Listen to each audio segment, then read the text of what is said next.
네, 우리 증시가 5일선을 타고 올라가는 모습, 흡사 이전에 중국 증시가 상승세를 시작했을 때처럼 5일선을 지지를 해 나가면서 강세장을 보여주고 있습니다. 중국 증시 여전히 5일선은 지지가 되는 모습이지만 다소간의 변동성 때문에 또 어떤 종목을 고를지가 상당히 고민되고 있는 시기인데요. 4,000포인트를 넘어서서는 또 어떤 중국 이야기에 주목을 해봐야 될지 오늘 키움증권 박준현 주임과 함께하겠습니다. 안녕하세요. 네, 안녕하십니까. 키움증권 박주현입니다. 네, 주임님 오늘 어떤 이야기 들어볼까요? 예, 오늘은 중국의 건설업에 대해서 오늘 얘기를 좀 나눠보겠습니다.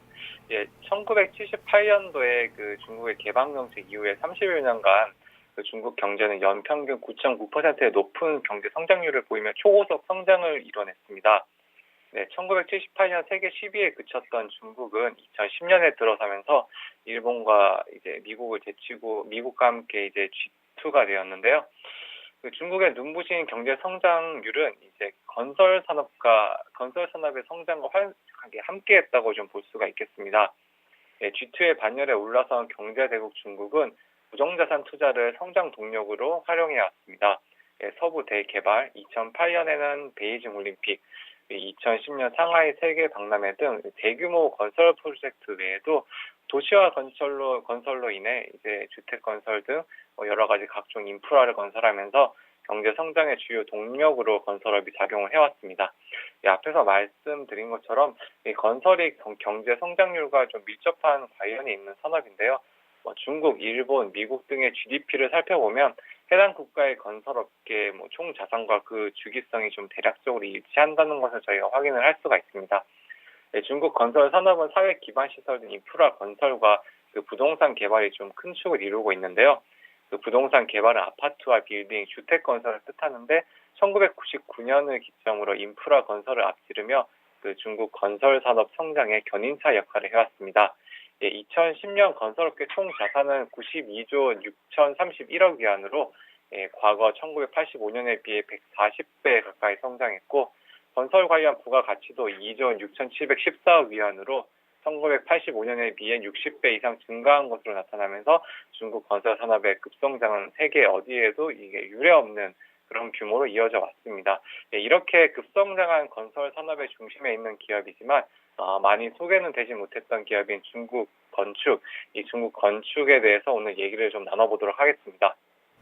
네, 당연한 수순이죠. 미국도 예전에 1900년대 초반이었나요? 불황을 인프라 투자로 극복하기도 했고요. 또 이머징이다 보니까 도시화 과정이 계속 진행되다 보니까 그런 인프라 투자, 건설 쪽의 경기가 좋을 수밖에 없는데요. 규모가 커질 수밖에 없습니다.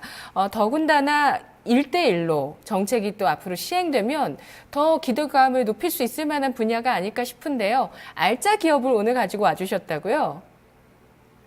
네, 그렇습니다. 이게 중국 건축은 중국 건설업계의 대표적인 기업입니다. 네, 중국 국무원이 지난 1982년 전국적인 그 대형 국영 건설 기업을 건립 승인하면서 국무원 국유자산관리감독위원회가 직접 관리하는 대형 국영 기업이지만 그 개혁개발 체제 하에서는 다른 기업과의 좀 치열한 경쟁을 거쳐서 발전해왔다는 평가를 받고 있습니다. 설립 역사 자체는 굉장히 짧습니다. 30여 년 정도밖에 되지 않지만 기획, 설계에서부터 시공까지 건설의 모든 분야를 망라하는 것은 물론이고 그 부동산 개발 등 다양한 사업을 펼치면서 중국 건설업의 발전을 이끌고 있습니다. 회사는 지난 2000년 세계 500대 기업에 진입한다는 목표를 세워서 현재 80위까지 오르는 성공을 거두었으며 현재 25년 연속 그 중국 최대 건설 부동산 종합기업 자리를 지키고 있습니다. 설립 이후 지금까지 건설한 주택 면적만 해도 4억 제곱미터를 넘고 있습니다. 설립 이후 2년도 안 된 1984년에는 선전 국제무역 빌딩을 시공을 할 때 그 사흘에 한 층씩 하는 그 초고속 공법을 선보이면서 중국 건설업계의 기술력도 대단하구나 하는 그런 걸 좀 과시를 하기도 했고요. 또한 그 국가 경제와 산업에 미치는 그 중요성을 인정받아 1999년 말에는 그 중국 정부가 선정한 39개 국가 핵심 기업 중에 한 곳으로도 선정이 됐고, 지난 3년 연속으로 그 중앙기업 경영 평가에서도 지금 A 평가를 받고 있습니다. 2007년 말에는 페트로차이나와 그 시노캠 등과 공동으로 중국 건축 고분 유한 공사라는 걸 설립을 했는데요. 이 중국 건축이 회사 지분 94%를 보유를 하고 있기 때문에 실질적으로 중국 건축의 그 경영 형태를 좀 도입하려는 의도였다라고 좀 보여지고 있습니다.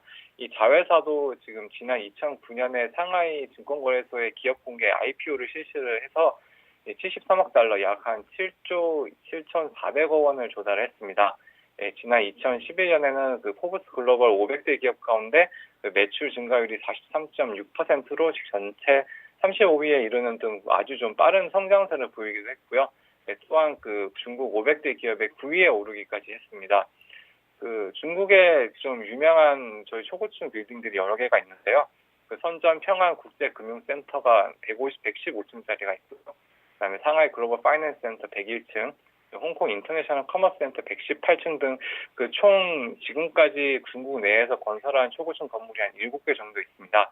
그리고 좀 여담이지만 2008년 쓰촨 대지진 때도 수만 채 임시주택을 좀 짓기도 하고 농민들을 위해서 그 중국 전역에 3,078개의 학교와 무료 영화관 784곳을 세우기도 하는 등 좀 사회 공헌에도 영향을 좀 끼치면서 중국을 정말 대표하는 건설 기업이다.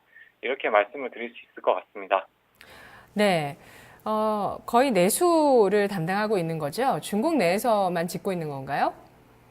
지금 이 중국 건축 같은 경우에는 1대1로 프로젝트와도 연관이 있고요. 네. 그리고 중동 쪽에서도 지금 굉장히 건축 설계라든지 시공에도 되게 활발하게 지금 나타나고 있는 것으로 알고 있습니다.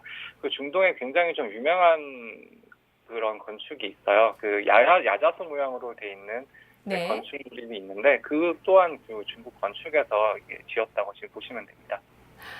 그렇군요. 중동에도 진출을 했어요. 중동의 좋은 빌딩은 우리가 다 지은 줄 알았더니, 네, 이렇게 건설 분야에도 역시 중국의 추격이 나타나고 있습니다.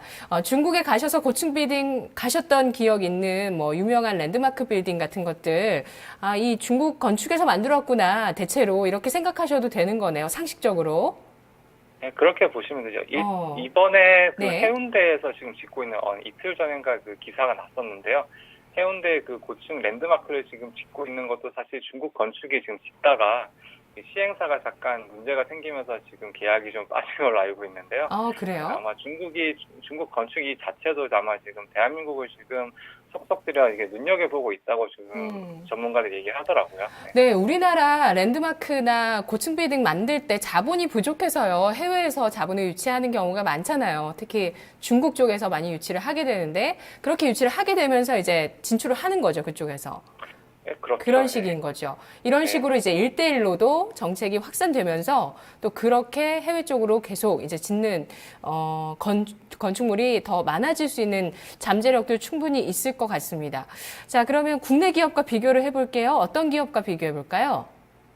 비교를 해본 기업은 좀 현대건설, 한국의 좀 대표 기업이라고 할 수 있는 현대건설을 지금 제가 갖고 나왔는데요. 2013년에는 좀 약간 토목 수주가 위축이 되고 수도권에서 지금 그때 당시에 주택 경기가 부진이 계속되면서 국내 건설 경기 침체가 좀 심화가 됐었는데요. 하지만 그 올해 초부터 시작된 그 건설주들이 좀 상승이 지금 계속 이어져 오고 있습니다. 지금 현재까지도요. 지난해 말부터 시작됐죠. 그 주택시장 훈풍이 재건축 사업으로 이어지면서 그 건설주들에 대한 주가 상승의 좀 재료가 되고 있습니다. 그 저금리 기조와 그 전세난이 맞물리면서 아무래도 세입자들이 주택을 구매하는 방향으로 선회를 하면서 그 아파트 분양 시장의 활황을 이어가고 있는 점이 반영된 것이라고 지금 보고 있는데요. 이에 더불어 그 현대건설도 2014년 해외 저수익 현장 완공과 2015년 악성 PF 해결 등으로 실적 반등의 계기를 마련했고요. 해외 건설 강자로 지역 공종 다변화로 해외 수주 또한 안정적인 성장이 좀 가능하다고 많은 전문가들이 말을 하고 있습니다. 또한 최근 저유가로 중동 국가의 발주가 좀 크게 줄어들어서 그 좀 문제가 되지 않을까, 좀 전력 인프라 건설 발주가 좀 지속될까, 좀 그런 데에 대해서 위기론이 좀 고개를 든 점이 있는데요. 중동은 인구 성장과 발전 설비 증가로 인해서 만성적인 전기 부족에 좀 시달리고 있습니다. 그래서 관련 설비 발주 증가는 아무래도 계속 진행될 예정이라서 수혜가 좀 예상이 되고 있고요. 다만 2분기에 각 건설사가 쏟아내고 있는 그 국내 분양 물량이 시장에서 어느 정도 소화되느냐와 그 정부 정책의 변화 가능성 등이 아무래도 주가의 앞으로의 향방을 좀 나타낼 거라고 지금 예측이 되고 있습니다. 예, 이제 차트 보시겠습니다. 네, 차트는 지금 현대건설의 경우에는 한동안 상승세를 지금 약간 반납하면서 하락세로 살짝 들어선 모습을 좀 볼 수 있습니다. 아무래도 상반기를 좀 쉼없이 달려온 데 대한 피로감으로 지금 현재 풀이가 되고 있는데요. 흐름이 반전이 지금 계속되면서 지지선 밑으로 약간씩 조금씩 이렇게 흘러내리고 있는 모습을 보이고 있기 때문에 건설주를 지금 매매를 하겠다, 매매 타이밍을 좀 잡기에는 쉽지 않을 것으로 보이고 있습니다. 네. 네, 다음은 예. 네, 중국 건축 차트 보여주시려고요. 네, 예, 중국 예. 건축인가요? 예, 이거 중국 건축 차트 보시겠는데요. 마찬가지 형국이고요. 상승에 대한 이유는 다르지만 기술적으로는 그 상승에 대한 피로감으로 잠시 쉬어가는 모습을 보이고 있습니다. 네. 그러면 이렇게 상승에 대한 피로감이 있는데, 진입을 해도 괜찮을지, 이것도, 왜냐면 이제 4천선까지 올라왔으니까 중국 상해 종합 지수가요. 이후에도 뭐 4,200까지도 무난히 돌파하는 흐름을 만들어내고는 있지만, 이제는 또 진입해도 될까는 또 고민은 되거든요. 그리고 앞으로 상상을 해봤을 때 1대1로 정책과 동반해서 이 기업이 얼마나 성장할지 사실 상상해보면은 무서울 정도이거든요. 그렇게 느끼셨나요? 투자 포인트 정리해볼게요. 네, 건설업의 발전 자체는 사실 한나라 산업의 그 총체적인 발전이라고 보아도 사실 과언이 아닌데요. 과거 한국이 저희가 뭐 올림픽이라든지 경부고속도로 건설, 8, 90년대 부동산을 계속 지었던 거, 중동 지역에 진출을 해서 외화벌이를 했던 거, 그런 기억 자체가 이제는 중국을 통해서 이렇게 명명백백히 좀 이어져 내려오고 있다고 지금 봐도 될 것 같습니다. 그리고 그 명맥을 잇는 그 가장 대표적인 회사가 바로 이 중국 건축이라고 할 수가 있고요. 또한 이미 첨단 공법을 내세워서 초고층 건축의 설계, 시공, 부동산 사업에 이르기까지 일련의 과정을 모두 경험을 했고 해외에서도 지금 그 능력 입증받고 있기 때문에 아무래도 이 중국 건축에 대한 관심을 갖고 계속 지켜보면서 매매를 하는 데 있어서도 크게 무리가 없다고 지금 전문가들이 입을 모으고 있고 저 또한 그렇게 생각을 하고 있습니다. 네, 과거 우리나라 기업들이 중동 시장에 그 오일머니를 우리가 벌어왔죠. 그런 건설의 후계자라고 표현을 해주셨는데 사실 1대1로 정책을 계속 끌고 오지만 그걸 생각하면 건설업이 발전할 수 있는 여건 자체는 우리보다 훨씬 유리한 위치에 있는 것 같아요, 중국이. 그렇죠.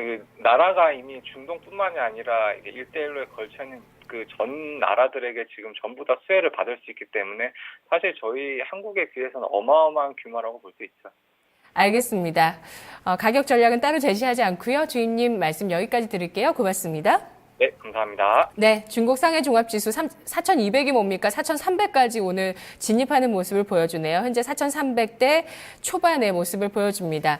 자, 오늘 여러 가지 앞으로의 가능성이 기대가 되고 있는 중국 건축 알아봤습니다. 중국 건축 공정총공사 기업 알아봤습니다. 자, 지금 토마토TV 02-2128-3388번 전화 주시기 바랍니다. 종목 카운슬러 오후 4시에 시청자 여러분의 종목 진단해드리고 있습니다. 세 분 전문가가 모두 진단해드릴 수 있는 시간이니까요. 지금 전화 주셔서 4시대 초반에 진단받으시기 바랄게요. 마켓 이마 기장 잠시 후 이어집니다.